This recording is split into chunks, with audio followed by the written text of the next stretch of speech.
In this problem, we need to find the value of x. So let us begin. So here we are provided with log of 144 divided by log of 12. That's equals to log of x.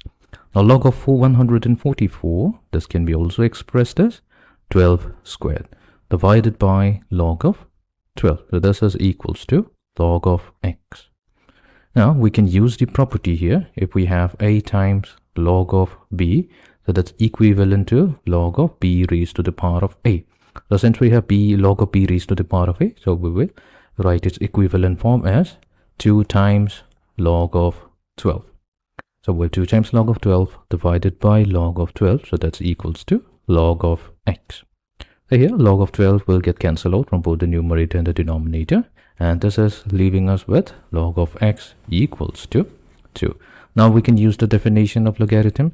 So whenever the base of the logarithm is not provided, it's assumed to be equals to 10. So that means this logarithm has a base of 10. Now using the definition of logarithm, so x will be equals to 10 raised to the power of 2, which gives us x equals to 100.